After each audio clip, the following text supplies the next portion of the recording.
Hey, hi, hello there. I wanted to welcome you into the show, this Cannabis Man podcast. Thank you for clicking on the link, however you're listening to this. I am your host, Don Kleppen. And if it's your first time here, this is a show that I created a little under 2 years ago to start chronicling and examining closely the end of the prohibition of cannabis in the United States and hopefully around the world. We are moving slowly toward every day a United States where cannabis is at least removed from the Schedule I substances list under the Controlled Substances Act, possibly fully decriminalized or even legalized. That definitely seems to be the path that we're on, and there are news stories and there are changes in that landscape every single day, and I like to bring to you the news, events, perspectives, as well as expert interviews, all here on the Cannabis Man podcast. You can follow the show on social media at C-Man Podcast on Twitter and Instagram. It's the Cannabis Man Podcast Facebook page and YouTube channel. However you're listening to this, do me a favor and hit that like button, leave a nice rating or a review if you haven't already, and become a subscriber to the show. Scroll down into those description notes and click on that support the show link. It'll take you to a Buzzsprout page and you can sign up to be a subscriber. You'll get an email thanking you from me and you'll get a shout out in the next episode. I've got a very interesting interview for you coming up later in this episode. I'm speaking with a writer who's been in the cannabis space for well over a decade now,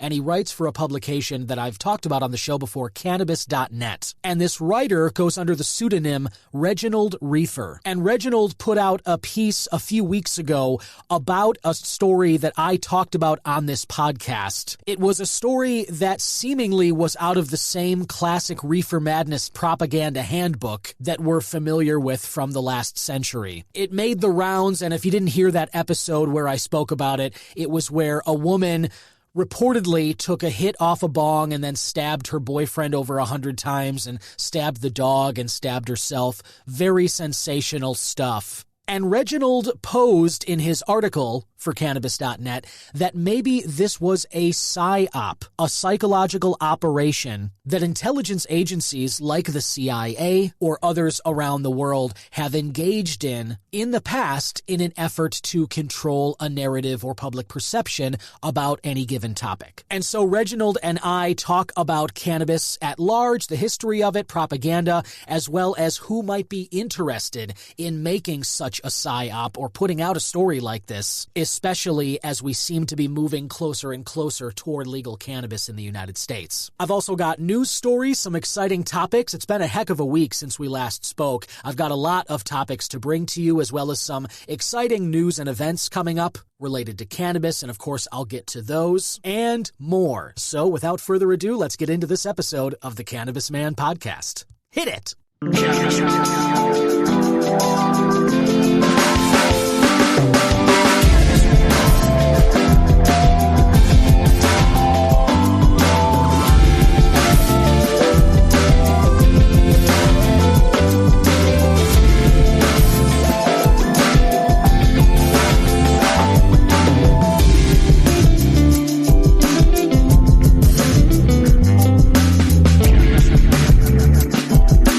This is Tommy Chong, and you're listening to the Cannabis broadcast.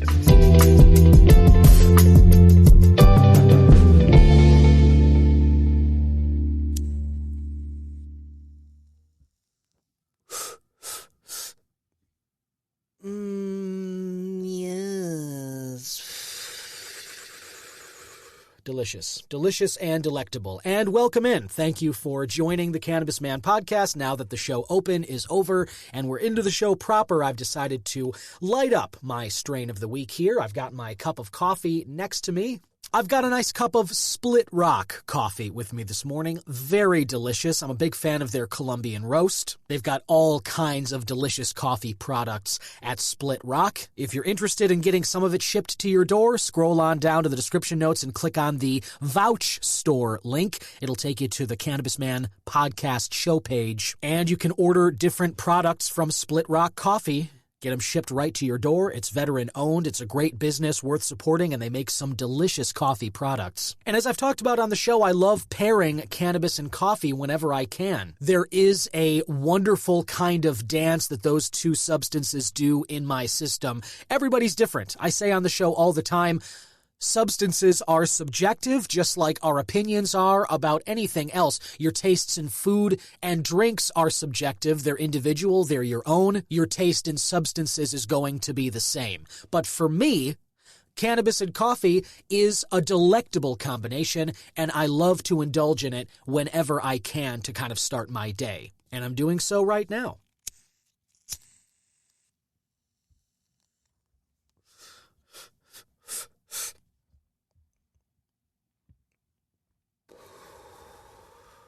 Lovely. I hope you're able to blaze with me whenever you might be listening to this, wherever you are. If it's a weekday, if it's a weekend, light up a joint, crack a nice drink, pop a gummy, fire up the dab rig, whatever you like doing. Cheers to you. I hope you're able to enjoy this alongside of me.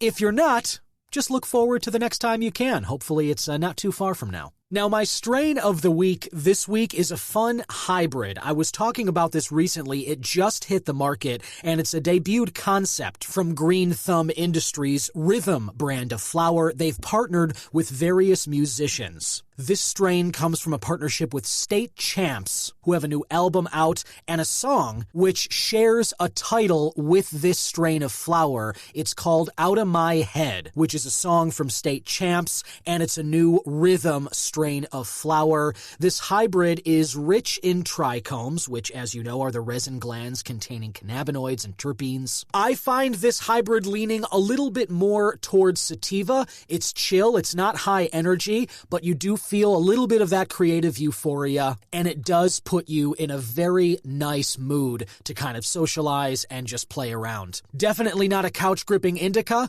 definitely not like a morning starter sativa like I like to pair with my coffees, but it is a nice hybrid that rides in the middle, and it's more of a head feel than a body high. But the trichomes are rich. This is a sticky flower. You can really kind of feel it when you break it apart in your fingers. This batch was harvested in December and was packaged in late January, and I got it from The Rise in Niles. So, very fun. I'm enjoying my strain of the week, and go out and get yourself some of this Out of My Head from your local Rise whenever you can.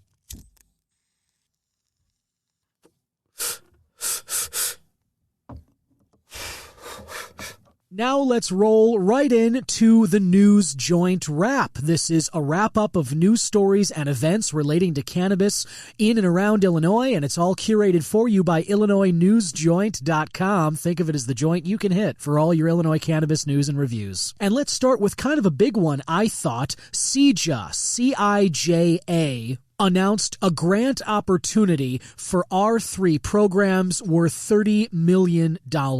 This is the Illinois Criminal Justice Information Authority. They put out a notice of funding opportunity to provide restore, reinvest, and renew programming in historically underserved Illinois communities. You've heard me speak about R3 programs on the show before with Representative LaShawn K. Ford. He is very big in the R3 space. I spoke with Representative Ford about a year ago. This was last March we were speaking about this. So if you didn't hear that episode, you can hear us talking about programs just like this one. Well, now Illinois News Joint put out an article saying that CIJA has $30 million available in grants for various R3 opportunities. The grants will support service delivery in communities most impacted by poverty, violence, and other consequences of systemic racism. Application materials with instructions on how to apply are available at IllinoisNewsJoint.com, and they must be submitted by April 30th of this year. The notice says funded programs will offer evidence-based, promising, or innovative practices within at least one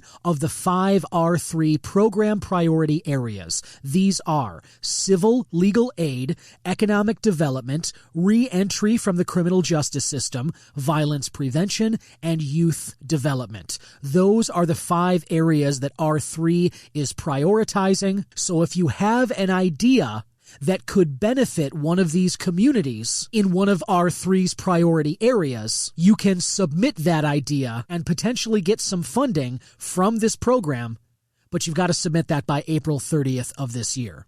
More information can be found on that opportunity at IllinoisNewsJoint.com. Another opportunity that I wanted to tell you about, you can find on the website. Craft growers can now submit for canopy expansion. Illinois Department of Agriculture and the Division of Cannabis Regulation announced earlier this week that effective immediately, Illinois licensed craft growers may submit an application to the IDOA for a canopy modification expansion in 3,000, 6,000, and 9,000 square foot increments up to a max of 14,000 square feet. So if you have a craft grow license in Illinois and you have a canopy under which you're growing your product that is 14,000 square feet or less, you can submit a request for modification right now to Illinois Department of Agriculture. Craft growers seeking canopy expansion should submit a canopy modification application along with a CRTA application for modification or alteration request form. You can find all the information along with a link to the forms page that you need to get to, as well as the address to send these forms to. All of that is available for you at IllinoisNewsJoint.com. And a couple of reviews I wanted to highlight that they have here recently. Lavender Lucy Hash Infused Joint by Legacy, Grape Ape Brick by Select, Tropicana Punch BX1 by Heisman, and Raspberry Punch High Dose Gummies by The Botanist. You can check out reviews of all of those products, as well as more information about the topics I brought up, as well as many more, and any events that you might be interested in coming up in or around Illinois related to cannabis. All of that is available for you anytime at IllinoisNewsJoint.com. In addition to the cup of coffee that I had this morning, I'm recording this portion, listener, of this episode on the afternoon of March 7th. It's about 4 o'clock, approaching one of my favorite times of the day, 4:20. I usually like to celebrate a little bit of cannabis indulgence at that time if I have the availability to, and today I think I'll make that happen. But before I do that, I want to tell you about a new product that I'm sampling right now. This is a drink mix. It's from our friends at Meramed. I spoke with someone from them, and they make several products. They have a line of edibles, Betty's Eddies. They also have baked goods, Bubby's Baked, and they have drinks and other kind of consumable cannabis products. Well, they have a new line of product that's coming to the Illinois dispensaries here very soon, and you'll hear more about this as I interview someone from Meramed in a couple of weeks. But for right now, this product is called Vibations, like vibe and libations mixed together. And this is a powdered drink mix. It comes in a little packet, just like you would get Crystal Light, if you're familiar with that, or any drinkers of Liquid IV, the kind of hydration product that packs some electrolytes and sugars into this little powder that you mix into whatever drink you like. If it's water or Gatorade or whatever you're drinking, you can mix these powders into it and infuse them with whatever's in the powder. Well, these Vibations have energy as well as cannabis right in them. They've got THC and CBD, at least the one that I'm trying right now has those things. This is the Arnold Palmer flavor, sort of a mixture of lemonade and iced tea. That's the flavor of it, and it's got 5 milligrams each of THC and CBD. And I got to tell you, I'm loving this right now. I don't know if you can tell, but I do feel a little pick-me-up of energy. This was definitely what my afternoon needed. I've got some coworkers out there who just sampled some sheet cake from somebody's birthday. They ran out before I was able to get away from my traffic reports, and I'm not bitter because I had this Vibations right here, and this is my afternoon treat, and I'm really enjoying this right now. So cheers to you, and look out for Vibations at your Illinois dispensaries. This is an unpaid sponsorship that I'm offering. I have no affiliation with them, but I just want to tell you I'm loving this product, and I'm going to speak with somebody from Meramed about their Vibations products coming up soon. Listener, my guest today has a story to tell, and I'm very excited to get into it with him. He's been a journalist covering the cannabis space for quite some time now, and you may remember a few weeks back, I brought up a news story that was making the rounds talking about how a woman had stabbed her boyfriend over 100 times and was blaming cannabis, some bong that she hit, and then all the news stories that talked about it then went on, banging the drum like the old days of Reefer Madness, talking about cannabis-induced psychosis and kind of blaming weed specifically for this woman's horrific and violent act of stabbing her boyfriend and herself. And so there's a blog post about this, and I've read some articles to you before on the show from Cannabis.net. I like the publication. I've definitely found some interesting info here, and my guest today is an author of a blog talking more deeply about this story and questioning if that story is part of a new PsyOps program, sort of hearkening back to the days of Reefer Madness and extending the propaganda, the same kind of stuff that I've talked with you about on the show. Listener, please welcome Jandre Gerber, a.k.a. Reginald Reefer, to the Cannabis Man podcast. Welcome. Hey, Don. Thanks for having me here. Glad to be here, man. Thank you. Thank you so much for coming, and thank you for the great writing that you do for Cannabis.net. Before we get to the piece, let's talk a little about you, Jandre, if you don't mind. How long have you been covering cannabis? Originally, I think I started writing about in 2009. That was the first thing. And I worked for several different publications. I worked for Marijuana Doctors for about 3 years. And then I worked stints did content for High Times, did content for maybe about 10 different brands as well. And eventually I settled here with Cannabis.net, and I've been just writing for them for the past 4 or 5 years now. Right on. Very, very cool. And obviously you have, I'm sure you've gotten a lot of experience in the space and just kind of paying attention to what's been going on with cannabis as it's slowly been legalized state by state, medically and recreationally over the last, 15 years now from that point.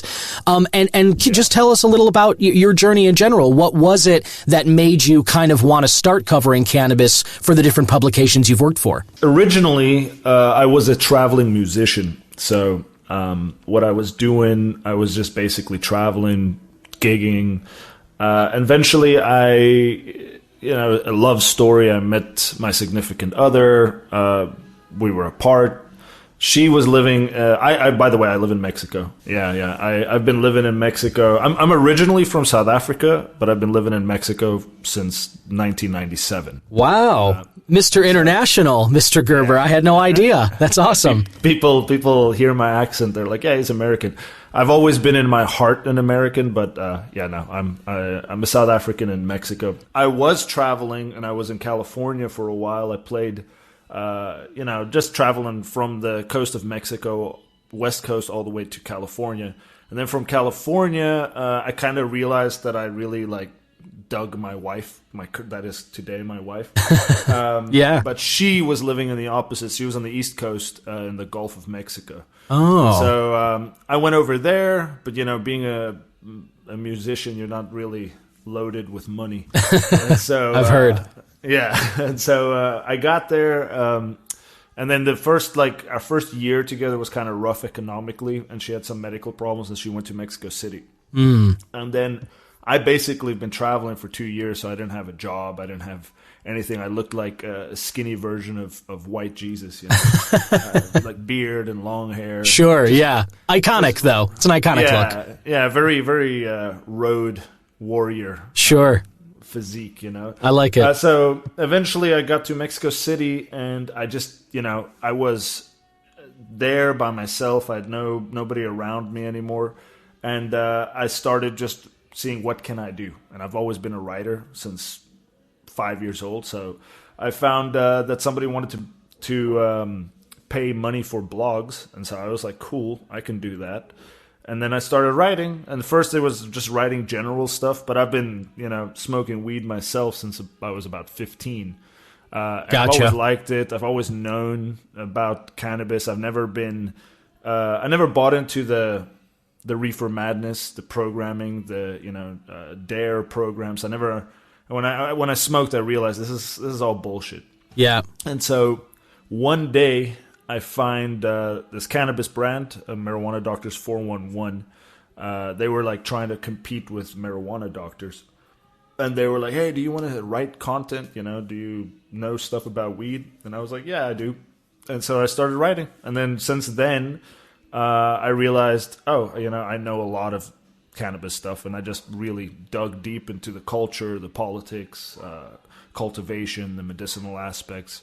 And right now, I think I've got over 15,000 articles published. Wow. On the topic, yeah. That's impressive. Very, very cool story. And it sounds like, your journey's taken you to different parts of the world. And you touched on something that I think is, I recognize it from my own journey, into using cannabis. I can remember being about 18 for me when I was first introduced to it. But I also, maybe after a month or 2 months of using it regularly with friends, I had the sort of breakthrough. I had the kind of watershed moment that you were talking about, which is to say that I realized all the messaging that I'd seen about cannabis early in my life, from the DARE, say no to drugs education, and the police officers coming to your 5th grade classroom and playing you some videos that seem right out of Reefer Madness now. Yeah.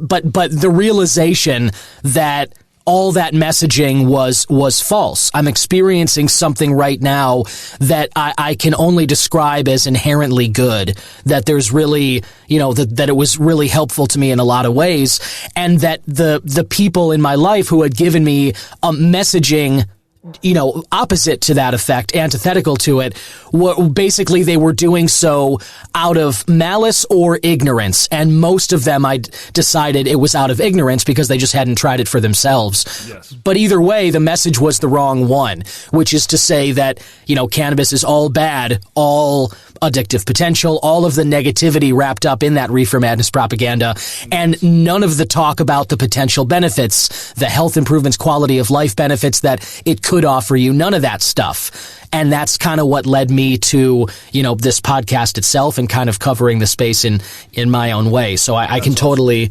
relate to your journey, man. Yeah, no, that's awesome, because the same with me. When I started writing, that's when I really sort of solidified. I was always an anarchist at heart as well, since I think the first book I ever downloaded from the internet was the Anarchist Cookbook. Nice, fitting. Yeah, that was like, and I've always been interested in it. I've always been kind of opposite to the establishment.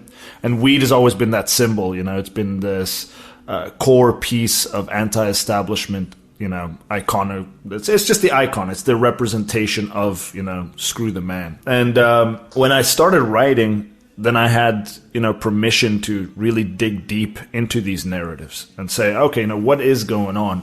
All of these studies. And in fact, my mom, when I was about 22, she was like, listen, Jean-Andre, smoking weed's bad. And, she just regurgitated the exact same, narrative. And I was, listen, Mom, I told her, you got to prove to me that weed is bad. All right. I was like, if you can prove to me beyond the shadow of a doubt that cannabis is worse for me than alcohol, I'll stop. And then she did. And she went and studied. And then about 6 months later, she smoked weed with me for the first time. And I was like, all right, see, now you see. And now, today, she's a major advocate for cannabis. She's written stuff for, recipe books and stuff like that. So point being there, that the narratives, when you really dig deep into what they say and look into the studies, look into the policies, when you go deep down that rabbit hole, you understand that the whole thing's corrupt at its core, and that the narratives aren't, yes, most people are ignorant to it, but their ignorance is due to very well thought out malice. Right. That's a great point. And the way you said that, I totally agree with, is that a lot of the ignorance is there because of the Reefer Madness, which was totally designed. That's by design to keep people from exploring a lot of this themselves. And it goes back to Harry Anslinger. But through the decades, Richard Nixon's White House is a great example of another period in history that was very much directed to kind of perpetuate those negative stereotypes and to keep people from exploring this themselves, kind of continuing to bang the drum of that this plant is inherently evil, and you're better off just completely staying away from it instead of, hey, explore for yourself and decide for yourself. And I think it's so cool that you kind of gave your mom that same directive, not necessarily, an ultimatum, but, not like a negative one, but just saying to her simply, look, if you can do a deep dive and if you can do the research here and actually bring to me an argument that definitively convinces me that cannabis is worse than alcohol, sure, I'll stop it. And then in that process, she completely changed her mind and now is an advocate for cannabis and is on the other side of that issue. And I know that there are, especially over the last decade, as states have legalized, I know that there are so many people in the space, and I've talked to many on the show, who have journeys just like your mom, which is to say they felt one way about cannabis, totally negative about it, and then doing some research or having some kind of experience, they flipped and did a 180 as well, and now they're on the other side of it. And that's part of where a lot of the momentum and the excitement in this legal cannabis space, I think, is coming from, is when people can have that experience in their own lives that makes them realize that they were on the wrong side of it, or that they didn't understand what it is. You know what I mean? 100%. Yeah, man. I think it's, you got to ask yourself why, right? Like, why make cannabis illegal? This is the fundamental question behind prohibition, right? The claims are that cannabis is as bad as heroin, or at least that was the claim for the past 50 years, according to the Controlled Substance Act, right? Mm-hmm. So, and it's like, you can't, and by the way, cannabis, LSD, psilocybin, mescaline, they are all technically within the Schedule 1 category. And the big problem there being that now, today, we're finding out that LSD, psilocybin, all of these drugs that are deemed as dangerous as heroin, turns out to be incredibly beneficial for, depression, suicidal tendencies, facing your own mortality. So the question then becomes why? Why certain drugs are excluded while other drugs are allowed? And we can go into that. I don't think that's the purpose of today's talk, because we're going to talk about the PSYOP, which is tangent to this topic, right? If we want to go down, we have to travel back to 1971 with Nixon, my personal most hated president. But Nixon and the Controlled Substance Act and the way it's been drafted, in that sort of trifecta is where that answer lies to that question. Why cannabis? Why LSD? Why psilocybin? Why are these drugs excluded? And then why are these other drugs included? It really comes down to, in a nutshell, creating a monopoly of drug manufacturing and distribution by creating the pharmaceutical, and this is written into the 1971 version of the Controlled Substance Act, which basically says pharma is responsible for all drug distribution and development and research, and anybody else is an illegal criminal. And so that creates a centralized system of drug manufacturing, which then enabled the DEA to be their enforcers. And now basically any type of natural remedy or any type of other thing gets immediately, it's drugs, it's evil, don't touch it, it's going to destroy you. And that's basically, that's in a nutshell. But then we can also go into what happens with people's minds when they smoke weed over time. There's a lot of nuances within why certain drugs are excluded. Yeah, totally. And I appreciate you kind of laying it out that way, and you're totally right. I would like to get into that, but let's start with, as I said, kind of the reason that I had reached out, because I wanted to have you on, was because this article that you wrote about this recent news story, in terms of that woman who stabbed her boyfriend 100 times and was let off very easily. It seems like no jail time, no anything, and she's now out there basically as an anti-cannabis spokesperson. So let's start with this article that you wrote about that case and kind of the argument that it is kind of a PSYOP program, a psychological operation, as you call it. So Yeah, if people don't know the case, I think it's been discussed, lately a lot. So I think people are at least somewhat aware of it, which is, I believe, part of the psyop. Because, first of all, it's an absurd claim that one bong hit would do that.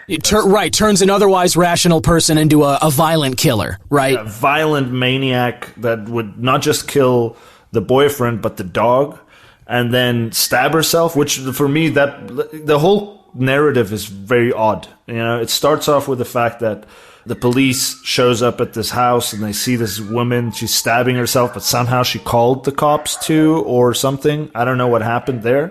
There's really murky information about how that went down. Yeah, I noticed that myself. Yeah, and then the cops show up and she's stabbing herself, and I'm making air quotes, but people can't see that.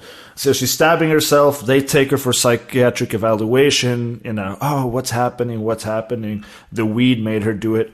Eventually, her story evolves into that she took a bong hit. She believed she was dead, and the voices were telling her that in order for her to live, she had to kill the boyfriend, which, if we look at that in a vacuum, like completely absent from cannabis, that's schizophrenic behavior. That's not cannabis, right? That's like maybe she's a schizoid and she smoked weed and potentially she went into a psychotic episode, and that could explain it, but that means she's a violent schizophrenic. She should not be getting 100 hours of community service talking about how that one bong hit made her kill her boyfriend and the dog. That's what, for me, started becoming very odd. I was like, this is incredibly crazy.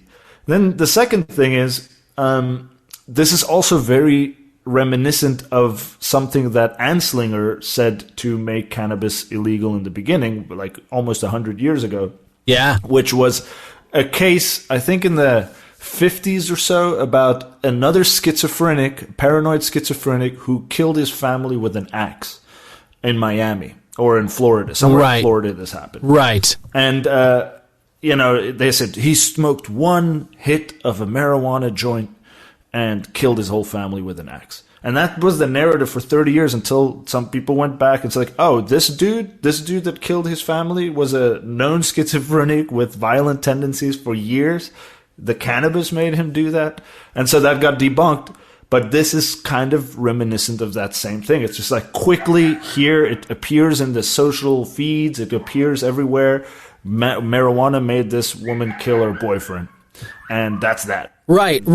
And it gets that causality that you talk about. It's sort of like, how the lie circles the world 5 times before the truth has its breakfast, right? Where when somebody puts out a narrative, especially a sensational one like that, as you said, it's 30 years before people even go back and really look at it. And then, of course, by that time, it's far too late, the nugget of information that basically a Florida man took an axe to his family because of cannabis, that part of it's already circled the world and worked itself into people's minds. That's sort of, that narrative is out there now.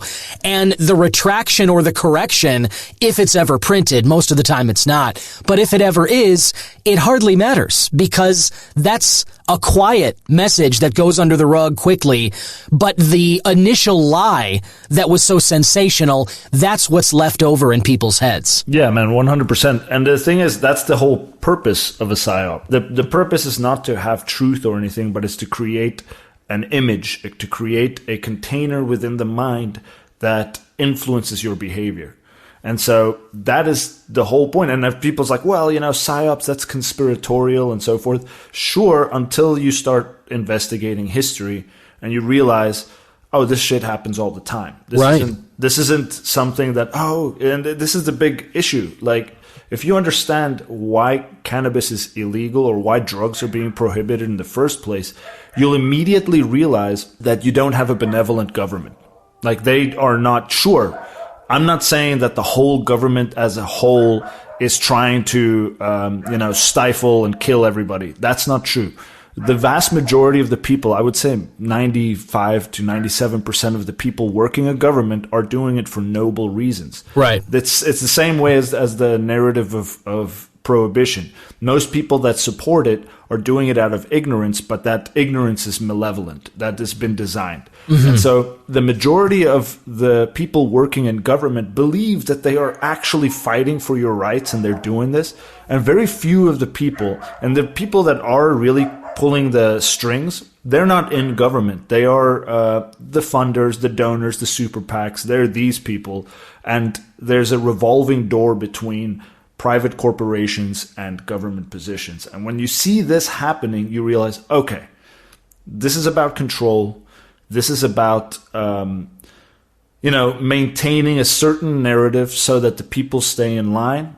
And that's part of the reason why they don't want you to explore with psychedelics or with weed. It's because if you do that enough, you'll start questioning the narrative. That's kind of you touched on that a little bit when we were talking about the Nixon White House and even Anslinger too. And when you first mentioned like the reasons behind the prohibition like this, my instinct has always been that it came down to control. And I know that, as you just said, when you do dabble in psychedelics, like when you do try things like cannabis, like psilocybin, like LSD, those are mind-expanding substances. Psilocybin, you had kind of mentioned how good it is for things like trauma, or, what people have formed bad habits, or, sort of mental issues in the past when they formed that. Psilocybin is extremely helpful for kind of getting past that sort of thing. And when you look at the drugs that have been legalized and encouraged by the U.S. government over the last 100 years or so, you're looking at alcohol, tobacco, caffeine, right? And when I look at specifically tobacco and caffeine, those are stimulants, those are not mind altering, and it's basically all about that productivity. Go outside for 10 minutes, have your cigarette, get your little boost, and then get back to work for the 12 hours. And it's the same thing with a cup of coffee.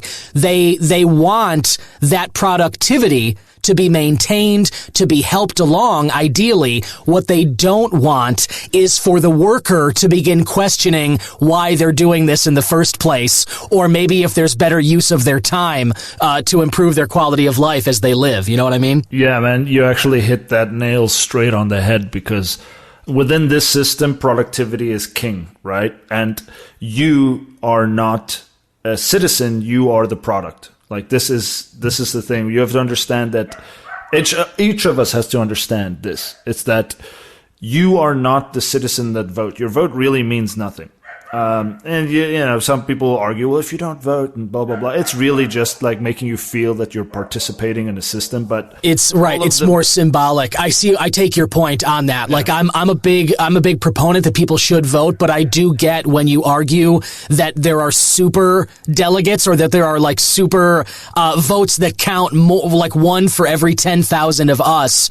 And whichever direction your state leans, if you're not in the 8 swing states, yeah, it really, it's not going to sway the election too much.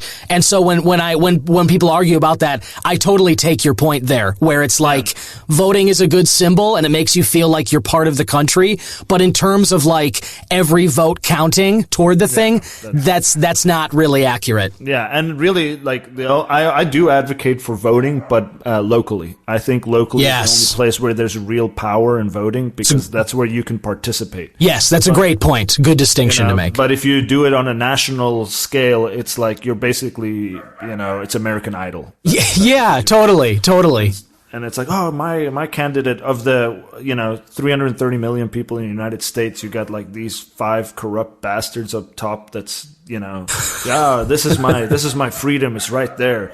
No, it's not. And this is where it comes down to. So the whole drug narrative is about that control. It's not questioning. It's about not interrupting the productivity, which then makes you your value be completely typecasted towards your productivity. And that's why drugs are another reason drugs are illegal, these type of drugs, because it is a sin against the system. right? You're stopping that productivity. You're like, wait a second, you're paying me what for all of my time? Right. And, and they're like, well, okay, now we can't have that happen.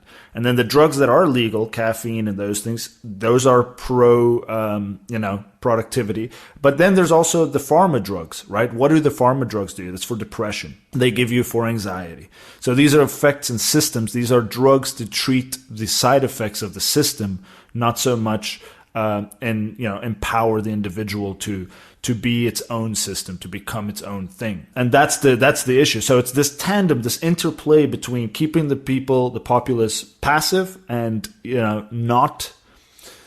I don't like to use the word awake, but not aware, right, of all of the bullshit that's happening around them. And when people, and then also, when they do become aware of that, bunch of distractions like the psyop, like. They bring these little morsels that they throw in front of us and like, oh yeah, but that's where it gets lost in the noise. And so they don't want us to get organized. They don't want us to think. And by they, I legitimately mean just a group of individuals or a group of organizations rather that are run by certain individuals, but it's not like I don't really think the Illuminati or right. I don't go that far. But I believe, it's like if like the FIFA organization, right? That's the type of stuff I'm talking about. BlackRock is a run by a board of certain people that owns 30% of all the commerce in the world. I don't know. Right. But I get you. It's more that, like you said, you're not talking about Illuminati here where like there's a group in a shadowy room, meeting around a hologram of the emperor talking about, which direction the world's going to go in. But so it's not fictional like that, but it is a group of people who have a vested interest in maintaining the status quo, right? Like people who want to keep things as they are because they are very directly and very, disproportionately benefiting from the status quo. Yes, 100%. This is about power. This is about economics. This is not about, sacrifice. It could be. Who knows? I don't know. Right. One day, maybe they're working their way up to that point, right? I don't know. Maybe. I don't know. Like, the thing is, I don't like to infer beyond what I actually know, right? Well, I think that's what that is that's a degree of journalistic integrity. There are plenty of people who work for publications or who have platforms like this one or whatever, and maybe it's easier to get some more clicks when you throw out sensational stuff. Yeah. The YouTube algorithm is going to love you if you start talking about the Illuminati. There's going to be a bunch of people that are interested in that.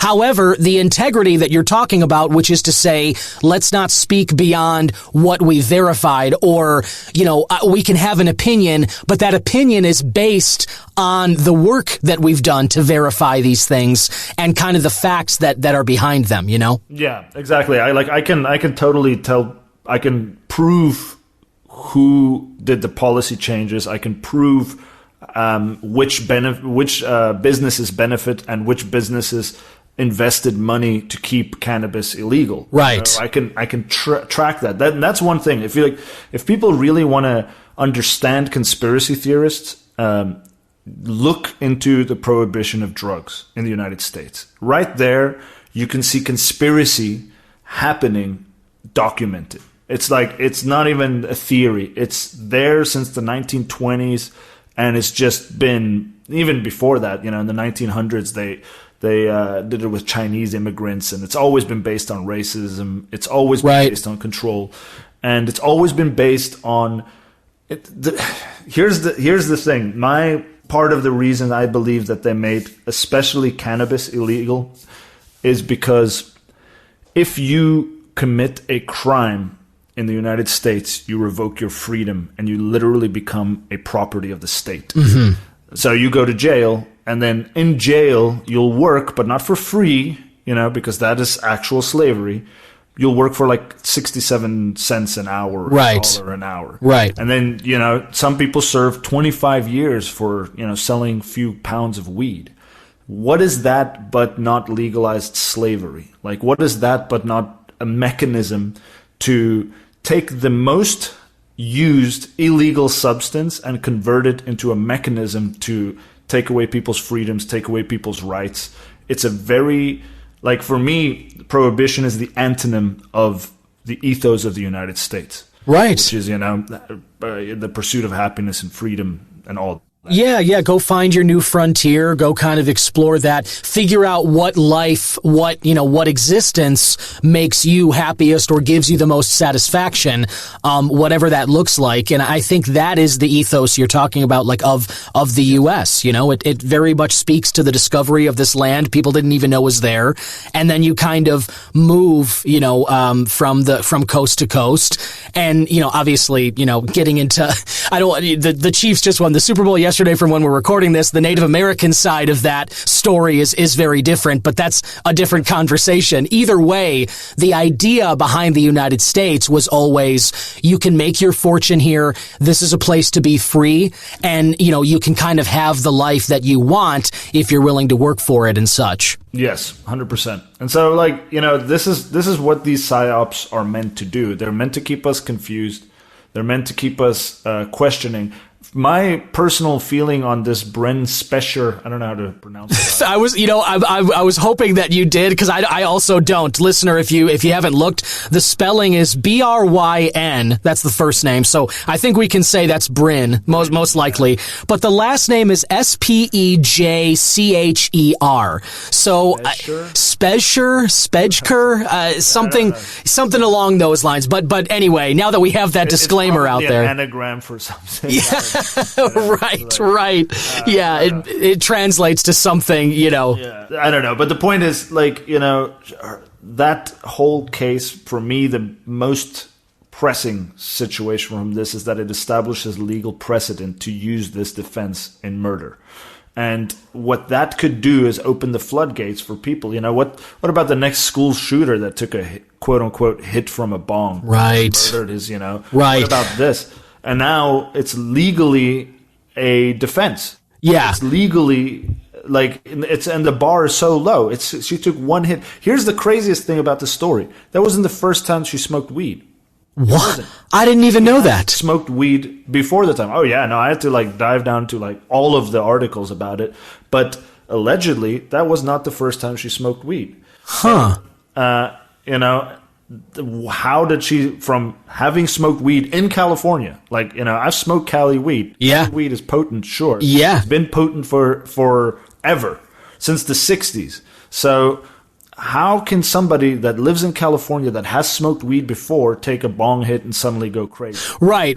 Either there's a body buried out there that people that no one figured out because she smoked weed before, and this is just her reaction to it, or the more likely thing is that she smoked weed, nothing like this happened, she didn't stab anybody 100 times, maybe she was glued to the couch and watched, some Cheech and Chong movie or something and, ordered late pizza, but the point being how absurd it is, and you do a good job of spelling out the specifics here. This one paragraph, you kind of lay out the ridiculousness of this, where her punishment, like we said, she brutally murdered her boyfriend Chad O'Melia after allegedly taking the one hit from a bong, and that the cannabis again allegedly induced a psychotic state. Her punishment, as you lay out here, was a mere 100 hours of community service and 2 years of probation. This after stabbing somebody, her boyfriend apparently, again, as we've said multiple times, she stabbed him over 100 times, went after the dog, and then stabbed herself in the neck. This person was given community service. Yeah, she's now amongst you. She's going to walk around and she's going to talk to your children. And she'll probably be giving a speech at some elementary school, in the next, 6 months. Yeah, and she'll be crying crocodile tears and saying how bad she feels about this. But I think that if people's gone to jail for 2 decades for a couple of ounces of weed, I think murder, requires, even if it's psychotic, even if she was psychotic, even taking that whole case at face value, that she smoked weed, she lost sense of it. Even if that's true, her first instinct was to kill somebody else to preserve her own life. So, speaking about character, that's not really the type of person that you want in society. Well, of course. And you pointed out earlier too, just kind of about the the causality where people ever since Anslinger and in the Nixon White House, they have tried to tie these extreme and violent behaviors to cannabis use, and they've tried to tie the drugs to racial communities as well, all in an effort for control here. But like, to paint that picture, for them to put this narrative out in front of us that this woman took a bong hit and then she does this thing, it ignores the millions, hundreds of millions potentially of people around the world who use cannabis every day and don't engage in any violent activity, any extreme activity whatsoever. It's just pointing at this manufactured narrative and saying, hey, look, cannabis did this to this person, and it completely ignores all the people who use cannabis and don't do that stuff. Yes, 100%, man. Like, I don't know, man. I write on these things and I try to bring it to people's awareness because of the absurdity of prohibition, because of the absurdity of the narratives. You know, alcohol kills people. Like, alcohol can induce psychotic episodes. Of course. Alcohol kills some 80,000 plus people and is tied to 40% of all violent crimes, according to the FBI statistics.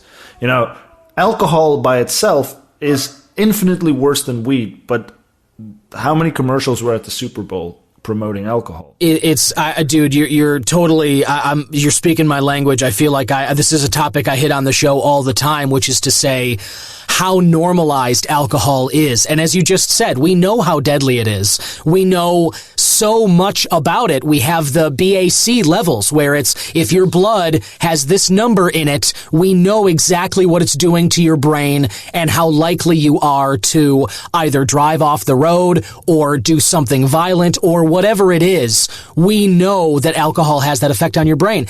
And yet it is so normalized that we do have endless commercials in the Super Bowl and the rest of the times throughout the year.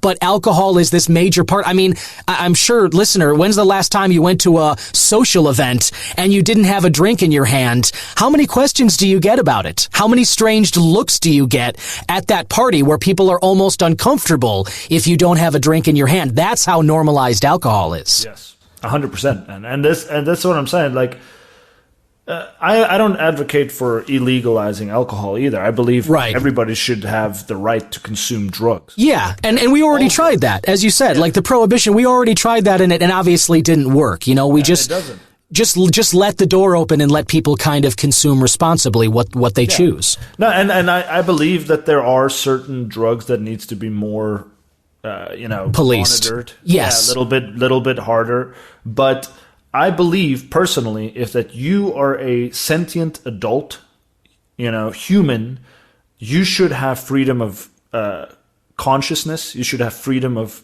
bodily autonomy. You should be able to say, in Canada, you can kill yourself, right? Right. You can go and be like, yo, kill me. That's great. Cool. I know some states are considering this in the U.S. as well. The right to die movement is coming here too. And that's cool. I'm not opposed to that. A lot of people will push back and be like, how can you do that? I was like, if you want to die, you're going to die. You're going to die one way or another. Yeah. If you're really committed to killing yourself, there's nobody can stop you doing that. Right. So, and ultimately, that is the ultimate freedom, right? The freedom to end your own life. Even though I would tell anybody who comes to me, hey, man, I want to kill myself, I'll tell them a million reasons why I shouldn't. Yeah, and I'll convince and help them. But at the end of the day, I'll be like, listen, dude, it's your body and it's your choice.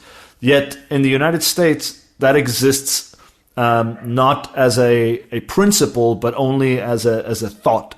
It's your body, your choice in certain degrees and certain areas. Yes. And not your body, not your choice in others. Totally. We just talked about the right to die. You can make the abortion argument. You can bring up that same thing, how for a while, that was a federally protected right. Now that's been taken away and the states are doing it, their own different ways. And again, I'm not trying to bring up, all these controversial topics here, but you bring up a great point when you're talking about bodily autonomy. And when you're talking about the ultimate freedom that way, as you said, sentient adults, what they choose is the right thing for them. They're going to find a way to do it one way or the other. You know, there's nothing that any of us can do to control someone else's behavior, whether it's talking about weight loss or holding on to a job or ultimately ending your life, you know? Yeah, exactly. And at the end of the day, what we can do is create systems to help people that are struggling. We can create systems to help people. If you have a problem with drugs, and like this is something that if people read my articles, I'm not 100%. I don't believe cannabis is for everyone. Same. I say that on the show all the time, dude. It's for some people. It's for some of us. Exactly. I'm not preaching that everybody should be doing this. You know, that's not the message. The message is for those of us who like it, maybe better than alcohol or cigarettes or the normalized stuff. Why don't we have the same freedoms that everyone else gets to enjoy? Precisely. And that's the thing. So it's like,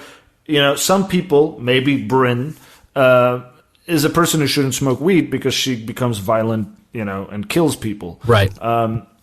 Maybe she should also be monitored for the rest of her life. I think. You know, I think that's reasonable. I mean, if you kill somebody that violently, I can't think of any rational person who would hear the details of this case and be comfortable with this person only serving community service and she's on 2 years of probation. It's like that. I don't think anybody would think that's rational. And to just, you know, throw one other, topic into the fire. What if the genders were reversed? Would the same sentence have been given? What if it was Chad that killed Bryn? Right. Same thing. It's a great question. And I think, you know, I think anybody who you pose that question to, it's like, we know the answer. The answer is no, it would not be equal, you know? And this is where it comes to. So maybe, you know, like there's theories that, Charles Manson was PSYOP, was CIA, and there's an argument to be made there as well. I'm not going to open up this. This I do believe, though. I'm not going to go into it because that once again is more fringes of conspiratorial, so I won't open Sure, I appreciate you walking the line, you know, because you're right. You know, you open some cans of worms and all of a sudden it just never stops. We can walk the line, at least on this episode, yeah. Yeah, no, and it's fun to talk about them, and this is something that I think people need to start understanding. Like, it's okay to explore dumb ideas. It's okay to explore complex ideas, you know? Right. For example, flat Earth. Some people will hear that and say, "Oh my God!" and don't believe it. I'm not a flat earther. Don't worry about it. Okay, great. Me neither.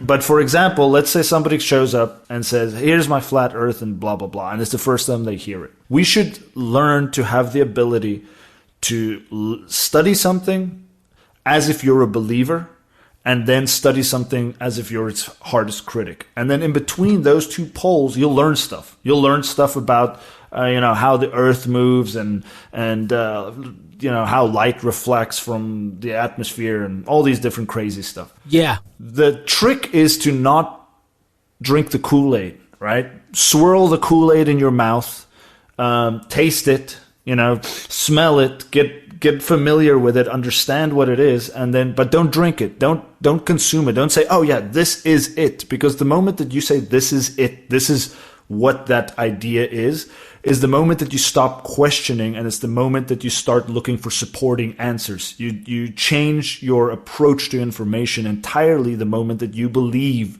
something to be true. Because then your idea and your ego will defend that truth, because it's now a part of you. Absolutely. I think that's really well said. I love the Kool-Aid analogy, especially, given the Charles Manson topic that you just brought up too. But seriously, that's such a great and important point, because I think that confirmation bias is a real thing. When you do buy into something, when you decide that a conclusion that's it, any research that you're doing or any conversations you have, that's just the way the human mind works. Your brain works to find supporting evidence for your theory and ignore conflicting evidence with your theory. And so the way that you just kind of spelled that out, Jandre, is that it's like, to be able to maintain that sort of distance in your own head and not be afraid of asking questions. You know, no questions, as far as I'm concerned, are evil inherently.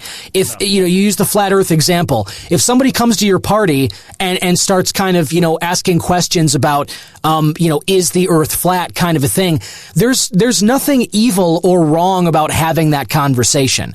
Now, you have like we all have our reasons of not buying into that theory, but letting someone else explain their reasonings for buying into it and then getting into arguments on those specifics, that's how you can come to more firmly hold your beliefs. Socrates said the unexamined life was not worth living.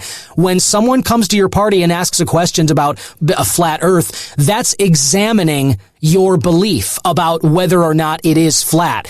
And if you allow yourself to have those thoughts, to do research as if you don't believe one way or the other, any beliefs that you come to hold will stand up to scrutiny. You know, I think anybody who it just gets dogmatically brought into a religion and never questions why they believe what they believe or whatever.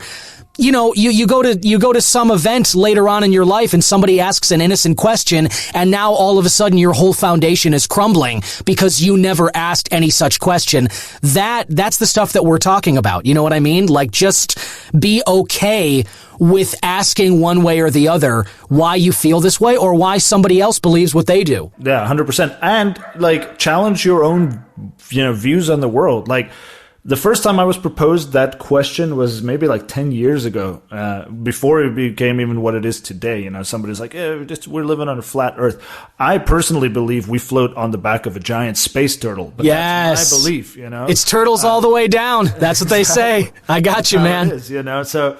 But at the beginning I said, okay, you know, let me consider this absurd idea. Is the Earth flat? Right? It's absurd. Then you look at maps and you look at all these historical things, and you see, okay, some people are looking at the information this way, other people are looking at the information this way, and they create polar opposite opinions. And then you realize I'm too stupid to understand any of these things. Right? I don't understand, you know, advanced physics, and I don't understand these things. And so these people are explaining all these crazy, complicated information, and you're like, I don't really get it. And then at the end, you're like, I asked this one guy who was asking me about it. He's like, what do you think about flat Earth? And I was like, what does it do for you? Right? What does the belief of a flat Earth do for you? And he said, well, it shows me that they, quote, like air quotes, are lying to us. Sure. And I'm like, cool, that's a great thing. You could also research drug prohibition and get that same conclusion. You don't need to believe in something like the flat earth to realize that there are people that's got vested interest in keeping a certain narrative afloat in society. Totally. Okay, and now that you've understand that, okay, what else does this idea of flat earth give you? What does it give you? You know, well, nothing really beyond that they're lying to us. I was like, okay, cool. And will it change the way you behave? Will it change what you eat? Will it change how you travel? Will it change any of those things? No.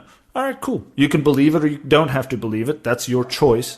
But at the end of the day, if it doesn't have any real significant impact, there's no need to spend any energy in defending something that really has such a little amount of impact in your life. Totally. And at the end of the day, the contents that you keep in your mind are the things that's going to influence your behavior most. This is why psyops are crazy. This is why these things. What I do apart from writing, I do user experience design. So I'm into behavioral economics. I'm into click psychology, color psychology, all of these things. And I've been writing for over 15 years now. I know that the words that I put out somehow shape people's minds. My whole purpose, though, is let's question everything. Let's question our authorities. Let's question this, even if it's crazy. I have a section called Ganja Theories where I just talk bullshit. And it's like, all right, let's smoke a joint and let me think about some, like, for example, some Ganja theory I'm going to be working on soon, probably this week, is about alcohol prohibition and how that wasn't really about the temperance movement. It was actually about ethanol and how the early cars ran on ethanol and people made their own alcohol at home that they poured into their cars and then they were basically self-sustainable. Interesting. It's an interesting angle of the prohibition. By the way, if people want to, read more about this, where can they find it? That's on cannabis.net. All my cannabis related stuff. I write every week. I submit 3 articles to cannabis.net. Gotcha. Okay, great. Nice and simple. So yeah, listener, you can find this stuff there at cannabis.net. Yeah. Any title that's weird and crazy is probably me. That's right. Reginald Reefer. There you go. Yeah. The dude, I love it, and you touched on a lot of great stuff there. But one thing that kind of ultimately stuck out in my mind as you were making that point was really that I think all of us, every single one of us, has a conspiracy theory du jour, meaning we have a conspiracy theory that we vibe with. Whether you're somebody that looks into the JFK assassination, whether you're a flat earther, whether you're looking into Atlantis and whatever happened there, or the Egyptian pyramids.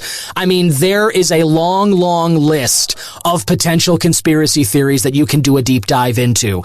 And the one thing they all have in common is, as you said to the person that you were talking with Flat Earths about, really what it makes us all feel is that they're lying to us, is that there is a shadowy group somehow pulling the strings.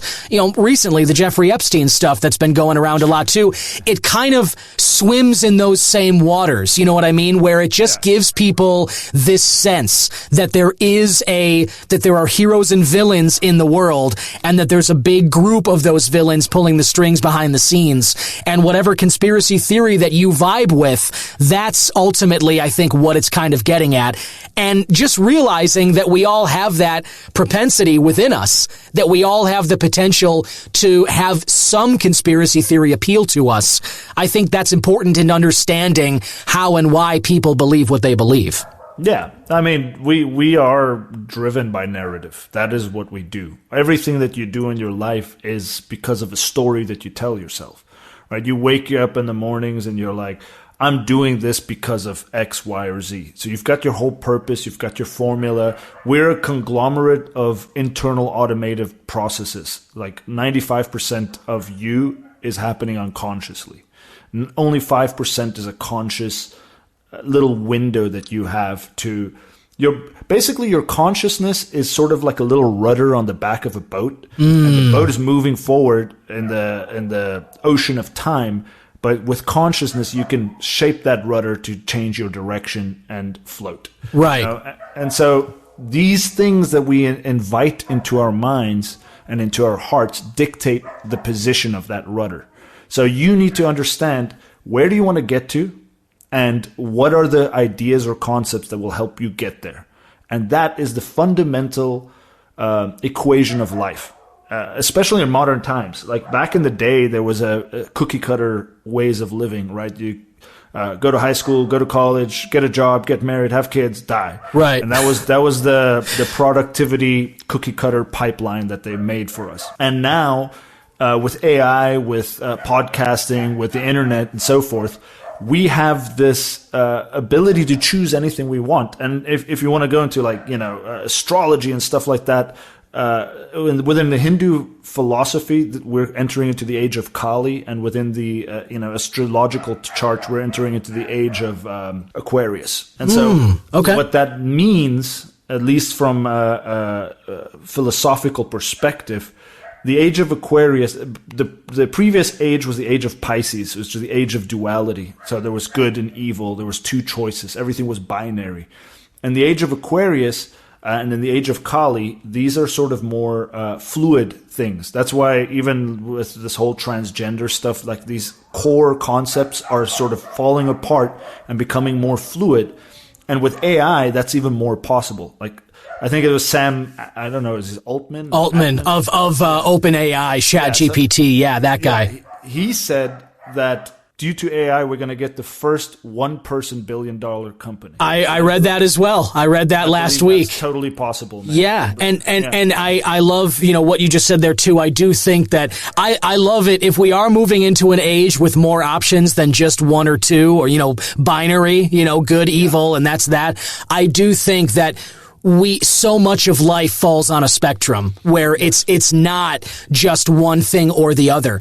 We often, to simplify choices, I think that we often reduce it to two options because it's easier to deal with two things than, an infinite number of possibilities. Chaos. Exactly. But I think that the truth is, if we allow ourselves to expand, we realize that in so many cases, maybe in all cases, there are more than just two options. And I love it if we're moving into an age where that's more common and more thought of, I think we're currently in a state of sort of transition between that. My own personal theories is that this sort of age kickstarted roughly in 2012, 2013. That's when it started. And if you track back into how things have developed, it's about from 2015, 2016 where shit gets weird, right? Stuff's been going in a certain trajectory, and right before Trump made his first appearance in the government, and he did his whole thing. Right then, stuff just flipped on itself and became infinitely crazy.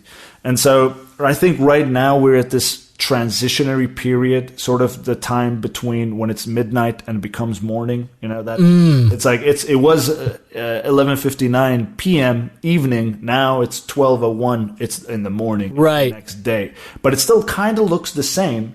It all still pitch black. It's still like that, but really the change has happened. And right now, maybe we're 3 a.m. into the new day. Still waking up, still kind of waking up to it for sure. And I think the AI and all of these things are going to play a significant role.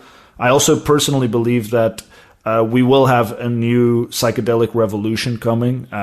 This currently is going to be used in the realm of personal development, in the realm of self-exploration, potentially even a neo-spiritual revolution with the psychedelics. And I think the system is piss scared of that. I think you're right about that, Jandre. I really do. I think I can feel that same thing myself. You can see different states and countries legalizing psychedelics because the medical benefits are being acknowledged. And, as to your point about us just kind of waking up, we're just scratching the surface of how not just personal life altering, for all of us, but paradigm shifting, the entirety of our existence and the way that we go about things. I do think that we are on the cusp of some kind of change in that, and psychedelics are just a huge part. It goes back to the mind expansion that we were talking about. If everybody was comfortable with that and you could tap into your own potential by using some of these things, again, nobody's talking about every day, but the way that they used to be portrayed in terms of partying, we all know that psychedelics are about a whole hell of a lot more than that now. Yes. And I actually think that in order for humanity to fully integrate with the new AI ecosystem, it's going to be an absolute need for us to do that. Because one of the things that, for example, psilocybin does to the brain is it connects all regions of the brain simultaneously. And then it also induces a heightened state of neuroplasticity, which means you're able to take a paradigm and shift it. You're able to actually play with the paradigm. It doesn't become a structure in your mind. And now you can sort of say, oh, this is a new configuration that it can work in. Yeah. So I think what's going to happen, or at least what needs to happen, let's hope that the powers that be comply. But I think that really every individual will begin looking for these type of things. But in order to enter into this new age, some people are going to need to do that mind expansion journeys with plant medicines to be able to understand, okay, this isn't the same world it was 20 years ago, and it's not going to be the same world in 10 years. The acceleration processes are much quicker. We need to become more fluid and more readily available to adapt to new situations. And alcohol and these things, they create very structured people, and those are the people that's going to struggle the most in this new world. The people that are incapable of destroying their own paradigms in order to embrace new ones, and are able to say, what I have believed in all of my life might not be the thing that is most beneficial for me. Right. And that's where I think we're at currently in society. And I believe these psyops are sort of, ways to keep us in check, but it's come to a point of no return. Like we're about to cross into the snowball effect, and there's not much that they're going to be able to do. Yeah, and man, I feel like I could talk to you about this all day, Jandre. I mean, I'm right there with you on so much of this stuff, and I just touching one final thing about, like we were talking about psychedelics, and the part of the reason these things expand the minds, and why, for instance, with psilocybin, why it's so beneficial for people with trauma or to change your behavior when you have bad habits or anything you're looking to change. Our neurons, when you learn a new skill or you have some experience, you're carving a neural pathway into your gray matter. It's like a little canal, a wrinkle in your brain is cut into it. And so that neuron, the more you do something, that's why when you work at a job for 40 years, you can do it with your eyes closed or when you're half asleep, or when you've driven the same path, 100 times, you can do it without thinking about it at all, because it's sort of just going on autopilot. And psilocybin and these other psychedelics, they really, what we're understanding now is they can basically, as Jandre said, they can improve your neuroplasticity. The visual that I like to look at is they kind of smooth out that gray matter. So basically, those wrinkles and those neural pathways that were carved, those get reset. And it's much easier then to learn new information or to learn to do things a new way, and to reject the old way that, even if you've been doing it for 40 years, to understand that there is a different, potentially better way. That is a part of what psychedelics can bring to you if you're using them in the right settings, and why that potential mind expansion, again, as we've been talking about this whole time, may be so threatening to those people who are looking to preserve the status quo as it is. Yeah, 100%. And there's not much they're going to do about this. I really think that this is just part of the natural evolution of society. They might try to clamp down. And, you've got this whole Biden, will they, won't they legalize narrative that they do. But, it's all bread and circus. It's not actually what they're doing. It's not the people doing it. Let's rather put it that way. It's the government's playing, trying to set themselves up, getting this on. It's political. Ignore the noise. Yeah. Ignore that noise. Everybody, if you want to go, and I'll direct this to your listeners, I'm not saying do psychedelics. I'm actually, be very careful when you do. It's not something it's not like weed, for example. Cannabis is much more benign and has a much lesser degree of impact, but it also does that neuroplasticity. It also does make the wrinkle less wrinkly. Yeah. But just at a very much smaller, less intense degree. But let's say there's some people that's listening to this and saying, I want to do psychedelics. Number one, do your due diligence, the research, understand what could potentially happen. Two, do it in a set setting is important. If you don't know what that is, then you're not ready to do psychedelic. Totally. I've brought up set and setting on the show before. It's something that I preach as often as I can. You're totally right on with that. And then finally, get yourself if it's your first time, don't just jump into the deep end. Go with somebody experienced. Go with somebody that you trust. And then just experience it without expectation. Don't try to change yourself. That's one of the biggest, misconcepts. And don't try to party with it. Like, yes, it's fun to party on psychedelics. Don't get me wrong. You can go to a rave and you can have the best time of your life. Right. But if we're looking at the ocean of what the potential of psychedelics is, that's playing in the most shallowest of the shore possibly. Is having fun, is doing what the hippies did, and dancing and going crazy and stuff. That's fine. Okay, go for it. Do it once, twice, maybe 10 times. It's fine. I don't mind. But if you really, really want to take that next step, you're going to start taking these things in a pseudo-spiritual capacity, sort of like they did it back in the day, where you would go with a shaman and undergo a journey of spiritual exploration. And when you do it with this type of reverence and the right settings, it can accelerate growth, tenfold. Something that would take you 10 years to do, you can do it in 6 months. And this is what you're going to need in a world that is constantly adapting around you. Because AI is not going to slow stuff down. It's only going to accelerate everything. Oh, yeah. We already see it happening for sure. Yeah. And so and this is right now we're seeing this, but what's happening next, the next major issue is the revolution in material science is due to AI. So AI is going to help us take, for example, 100 years worth of research and bring that down to like a year. And then we're going to start developing new materials. And that new materials is what's needed for us to do space exploration and all these autonomous robots and all of these things. So, yeah. It's exciting, but also freaky. It's why I think that's why people are feeling it, is that you can kind of smell the impending change on the wind. I think that anybody paying attention at all, even a little bit, I think we can feel this major paradigm shift coming, and it's better to get ready for it now than pretend it's not happening. Certainly. Yeah. So just if you're going to explore these things, do it in a very responsible manner. If you're under the age of 25, I'm not going to say no because I did it myself. Yeah. But I'm going to say, be careful. Yeah. Really sit down and do your due diligence. Have the guides, have these things, and really don't do it for the sake of doing drugs. That's the biggest mistake of drugs. Is that people do it for that feeling of, ooh, I felt so good. Dopamine rushes are amazing, but at the end of the day, we are on a journey of self-discovery and we're in a journey of self-exploration. And so you got to use that with a little bit more reverence than drinking a beer. Yeah, I think you spelled that out very well. I think you have to respect these things as they are. And again, there's a part of why younger people do them, I think. It's because they don't have so much fear about new experiences, is that they're willing to take risks in a way that, a lot of older people are not. But psychedelics are something that I think can kind of help you with that, as well as so many other things, just as we were talking about.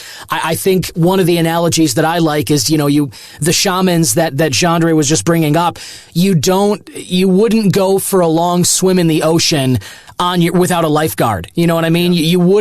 You wouldn't go for a long trek through a forest you're not familiar with without a guide, maybe. Yes. And that's the way that you should be looking at psychedelics. It's not something, it's not a pool to jump in on your own, no matter how good of a swimmer you may think you are. It's definitely, you want set and setting, you want somebody who can be a guide for you that way. But, this stuff that we're talking about, it's really important. And again, as Jandre said earlier in the interview, what you hold in your mind, the thoughts you have, they're going to impact the words that you say and the actions that you take. And your life is ultimately a collection of those kinds of choices, those actions, those personal connections. And if you find psychedelics are worth trying for you, by all means do it. And if they're not your thing, that's totally fine too. Again, we're not trying to force anybody to change behavior here, but maybe just be a little open-minded in terms of what the possibilities are. And the media that you consume, if you're on social media all the time, depending on what news platforms you get your info from, that can shape your own narratives, your thought processes, your words, and your actions as well. And if you're interested in the conversations that the one that we just had, as well as, many more of these kinds of topics and whatnot, one of the publications you can check out is cannabis.net. And definitely look out for Reginald Reefer and any blog posts or any articles that he's posting. And that is Jandre Gerber's pen name. And he's going to be bringing stuff like this to you well into the future, I hope. Thanks a lot for stopping by, Jandre. Yeah, no, thank you, Don. I had a great time talking about all of these crazy things.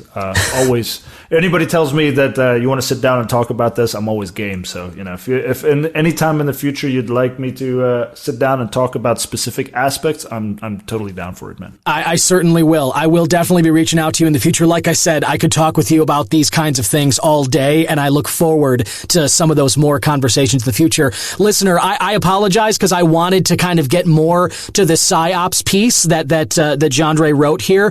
It is a great piece, and I'm sharing it in the description notes. So if you want to read it, which I encourage, scroll down and just click on it in the description notes. But you did great work, and keep it up, Jandre, and we'll talk again in the future. Thanks, Don. I appreciate it, man. And there you have it, listener. I want to thank my guest one more time, Jandre Gerber, a.k.a. Reginald Reefer, and you can read that piece we were just talking about at cannabis.net, along with all of Jandre's other writings. He puts out some great blog posts and articles relating to cannabis, and there's a lot of great stuff here on this website that you can find whenever you're looking to read about different topics. I have definitely talked about some of the themes they've covered before, and there's some good information on here, so it's a source that's worth kind of keeping in your repertoire if you like to stay up to date about cannabis, along with listening to the Cannabis Man podcast. But if you're interested in more of what Reginald is up to, he shared with me a link to his YouTube channel. He kind of mentioned about how he's going through some breathing exercises and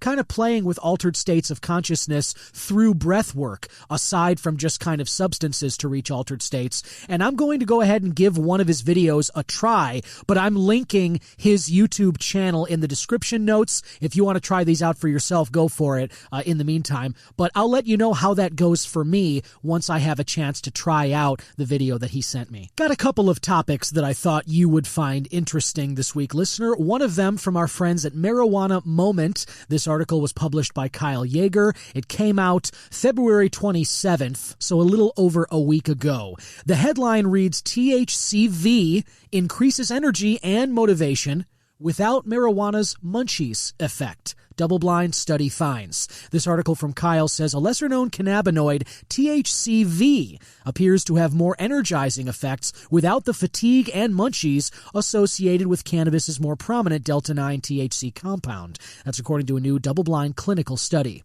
The cannabis genetics company Phylos and marijuana research firm People Science announced the results of the study they conducted, which demonstrated that a THCV product, quote, significantly increased energy, activity, motivation, and well-being compared to placebo. The cannabinoid, which was previously coined diet weed due to its apparent lack of appetite-inducing effects, is one of numerous cannabis constituents that have emerged on the market. In this latest institutional review board-approved study, researchers gave 78 participants either unmedicated placebo gummies, delta-9 THC-only gummies, or gummies infused with Phylos's Get Shit Done THCV dominant plant. They found that 20% of participants who received the THCV gummies reported feeling more energized compared to the placebo. 40% more said they enjoy daily activities after taking the novel cannabinoid, while 50% of those who took the standard THC-only gummy reported increased hunger. That effect was not statistically significant in the THCV group. Also, the THC-only cohort was 3 times as likely to report fatigue compared to those who received THCV. Interestingly here, both the THC-only and THCV gummies, quote, increased activity, exercise, performance, motivation, and well-being compared to placebo. Worth noting, the study was double-blind, but it has not been published in a peer-reviewed scientific journal. So I will be waiting on those peer reviews. I always like to see corroboration in scientific studies, but I am really, really interested, and I'm sure I'm not the only one. I'm interested in this THCV cannabinoid here. We've talked on the show before. I've talked with guests about it, and I've brought to you the potential, the exciting potential of a lot of these cannabinoids that are found among cannabis plants. I've talked many times about how overly simplistic categorizing cannabis plants into either indica or sativas has been, and even though it makes sense as to why people focused on THC and CBD only, we know now that there are hundreds of compounds that exist in cannabis plants that are far beyond the only ones that got popular, THC and CBD. The more studies and research that are done on cannabis plants, we're finding out more about these cannabinoids, like THCV. And I think anybody, who's living in today's world would be interested in increased energy and motivation, leaving behind the lethargy and maybe the munchies effects of a total entourage cannabis effect. Instead of smoking straight THC, like me, myself, as I've talked about just today even, combining cannabis and coffee is a nice, fun way that I like to start my day. I am somebody with enough of a tolerance, and I lean towards sativas, that when you combine coffee or caffeine with cannabis, it does this wonderful dance in the system. And I do feel increased energy and motivation and sort of this creative euphoria. If I could get that reliably without having to deal with kind of the come down that comes inevitably from smoking cannabis, if I could get this increased energy and not have to deal with any munchies, this is the stuff that's really exciting about today's legal cannabis market. We are all living in a world where we're going to get to enjoy products that are offering us the exact cannabinoids that we are seeking.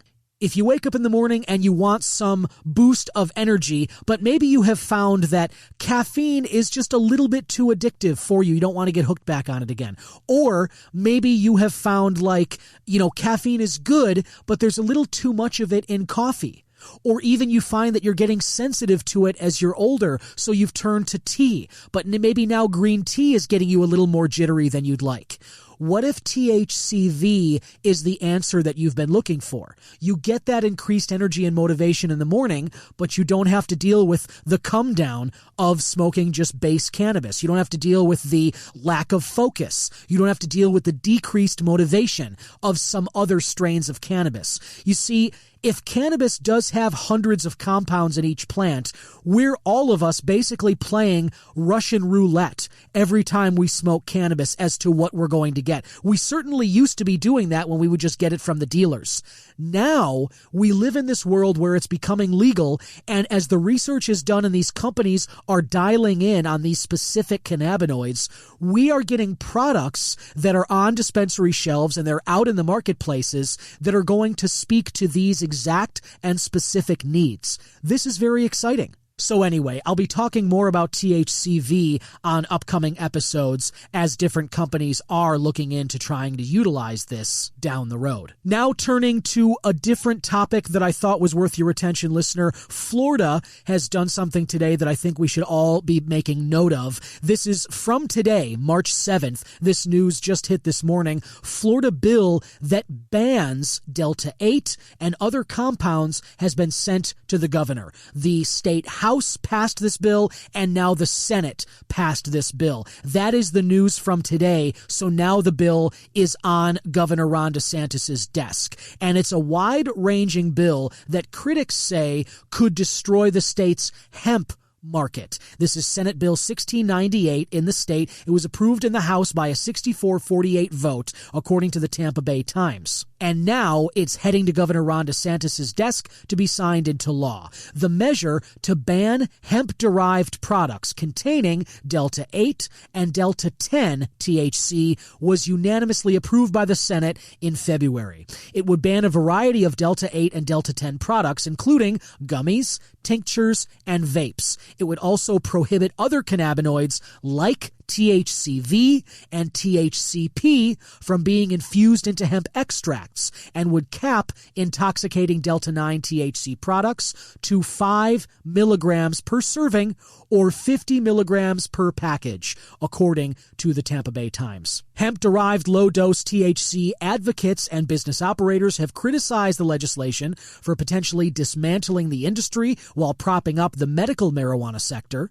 Florida voters could decide on adult use legalization in November, but that potential vote is awaiting a state Supreme Court ruling on a challenge to the ballot initiative. At least 18 states prohibit Delta 8 under certain circumstances, according to MJ Biz Daily research. MJ Biz Daily is the publication from which I am reading this article. I will share the article in the show description notes, as I always do, and I encourage you to read this yourself. The author here is just listed as MJ Biz Daily staff. But anyway, I wanted to bring that up because A, was just talking about THCV and how exciting it is to have products that speak to specific cannabinoids, but I have spoken to guests in the past on this show. I've spoken with people who, interestingly enough, have said that basically cannabis is legal in the U.S. up to a certain threshold, that threshold being 0.03% THC, which is what that 2018 Farm Bill legalizes. And a lot of hemp-derived hemp-based products, that is the threshold that they keep their products underneath, thereby allowing them to sell them pretty much all across the country. Now, Florida is making a move that would potentially ban these stand-in products. Depending on where you live, listener, you may have experienced some of these hemp-based products, these Delta 8 or Delta 10 products here. I live in Chicago. I'm here in Illinois. And for years now, there have been businesses popping up. I spoke with people about this recently, the S3 Collective episode that came out in January. If you didn't listen to that, I recommend you go back and check it out. But there is a group, S3 Collective, that is looking to regulate the additives market, the stand-in market here. What they really want is unification of standards, because right now, and this is what we talked about, any of these Delta 8, Delta 10, any of these substitutes that are not Delta 9 THC, there is no regulation of these in this country. The FDA that looks at substances and foods and drugs that we all consume, they are not touching Delta 8 and Delta 10 stuff. And as we wait for the DEA and FDA to possibly reschedule Delta 9 THC and reschedule cannabis from Schedule 1 to Schedule 3, many people and many businesses have turned to these substitute products, the Delta 8s and the Delta 10s. Maybe you've walked down the street in some city and you've seen a head shop with a neon sign in the window advertising CBD or hemp or kratom, that KRATOM product. That's what these are, Delta 8 and Delta 10 substitutes for the Delta 9 baseline THC that we all know from basic cannabis. The reason I thought this was worth bringing up is because A, the 2018 Farm Bill that legalized hemp products to be sold across the country, that was only extended for 1 year to cover 2024. So we don't even know if it'll get another year in existence, or maybe they'll come up with a different farm bill. But Florida is not waiting for that hemp bill federally to kind of dictate which substitutes are legal to be sold here. And I'm wondering if other states may be considering bans similar to this Florida bill. Now, if you live in a state where cannabis is not legal, maybe you've been relying on some of these substitutes to kind of get by. You are certainly going to want to pay attention to what happens with this Florida bill and pay attention to what other states do regarding these Delta 8, Delta 10 substitutes as we move forward here. Now, if the FDA, DEA, if they do reschedule cannabis and they make it Schedule 3, or, hey, decriminalize it altogether, then this becomes kind of a moot point, because it's like, why would you bother selling a substitute if everybody's okay to just sell the actual thing that people want? You know, if everyone can sell Coca-Cola, you know, if Coca-Cola is all of a sudden legal for everybody to sell with that specific original formula, people aren't going to be selling the Coke Zero, the Diet Cokes, the Pepsi Clears. They're not going to bother with it. Everybody will just, set up a Coke machine, and they'll just, because they know that's what you want. That's what I expect to happen if we do get a rescheduled Delta 9 baseline cannabis here. I expect that these sort of substitutes and the vast marketplace that has popped up over the last few years, I expect that to kind of fall by the wayside. But it is important, and this is kind of what I was speaking with S3 Collective about, David Valencourt and Alina Rodriguez. Again, listen to that episode that came out in January if you haven't. But this is what we were talking about. Because there is no uniform regulation of these substitute products, some bad things can happen to people who consume them. Because there's no nutrition labels that have to be accurate that are being approved by a government body on these products. It can literally be something that somebody grew and then they draw a label with a crayon on the packaging that you would buy from one of these stores. That's literally what they can sell you. And so I do think that uniform, standardized regulations is good for everybody. We do want that. But on the other hand, I also get why people are leaning on these substitutes if you don't live in a legal cannabis state, medically or recreationally. But either way, that was something I thought was worth bringing to your attention. And one more thing that I want to bring to your attention before letting you go this week, listener. There was another article I found here with a topic that I think all of us who consume cannabis will take some positivity from. A study found that cannabis consumers have, quote, significantly decreased odds of cognitive decline. Marijuana use is associated with lower odds of subjective cognitive decline, according to a new study, with people who consume cannabis for recreational or medical purposes reporting less confusion and memory loss compared to non-users. The study, which showed that recreational cannabis use is, quote, significantly linked to lower SCD, which is that subjective cognitive decline, is especially notable given that past research has connected subjective decline to the development of dementia later in life. The results, which were published in the journal Current Alzheimer Research this month, indicate that THC's impacts on cognitive function may be more complicated than popularly assumed. The study says, quote, compared to non-users, non-medical cannabis use was significantly associated with 96% decreased odds of SCD. 96%. People who reported using marijuana for medical purposes or for both medical and recreational purposes also showed decreased odds of SCD, although not significant, the study found. The article goes on to be sure a number of earlier studies have indicated negative associations between heavy cannabis use and mental performance. Authors of the new study out of the SUNY Upstart Medical University in Syracuse pointed to past results linking long-term or frequent cannabis use to compromised verbal recall performance, worsened cognitive function, and subjective memory complaints, for example. Another quote here, however, the cognitive implications of cannabis are not only determined by the frequency of cannabis consumption, they wrote, noting that other factors, including product formulation, method of administration, and reason for use, may also, quote, impact the cognitive effects associated with cannabis use.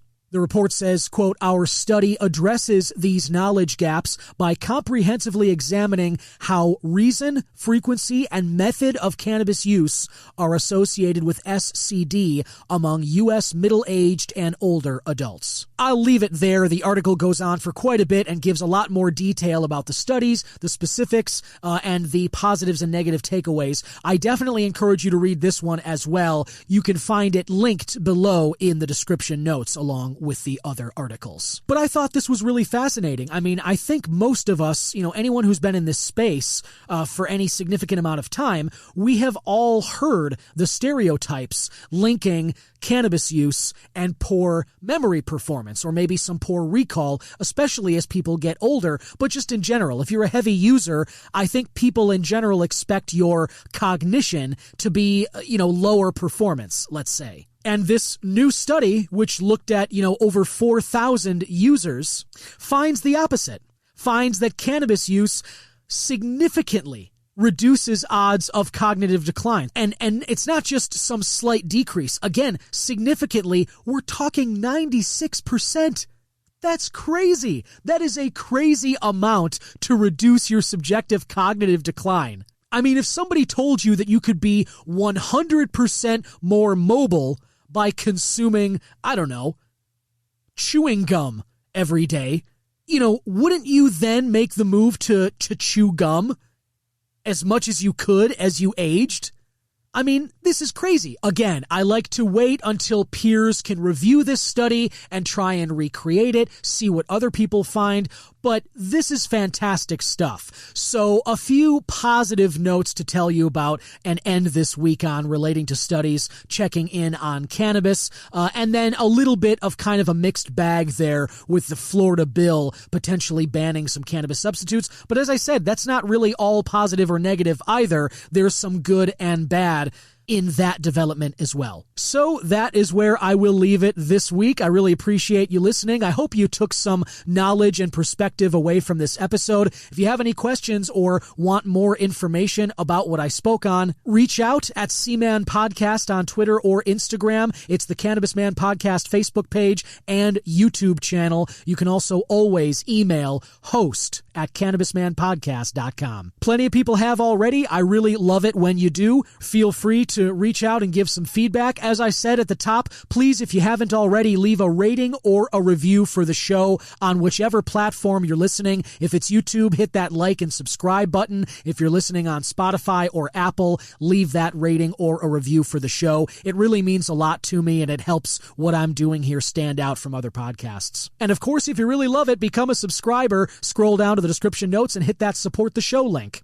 It'll take you to the Buzzsprout page. You can become a subscriber, and you'll get a thank you email from me, and you'll get your name shouted out in the credits of the next episode. And have yourself a wonderful weekend. Spend some time outside, even if you're around Chicago and it's not the warmest yet, not as warm as we might like. It is getting there. The days are getting longer. Plants, flowers are starting to bloom, and I feel like I can almost taste those summer barbecues and, feel the warm air and hear the sounds of the cicadas as the days stretch long into the evenings of summer. And I'm really looking forward to having some good times with good people. I hope you get to do that too. Enjoy the weekend. Spend time with your loved ones and be kind to others. We're all just doing our best to get by in this crazy world. And I'll talk to you next week with more news, events, and perspective relating to the journey of legal cannabis, all here on the Cannabis Man Podcast. Talk to you next week.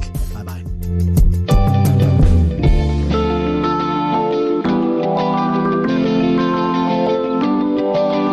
Cannabis Man is 100% originally crafted by myself, Don Kleppen. Original theme music written and composed by Yusu Kim, aka Good Son.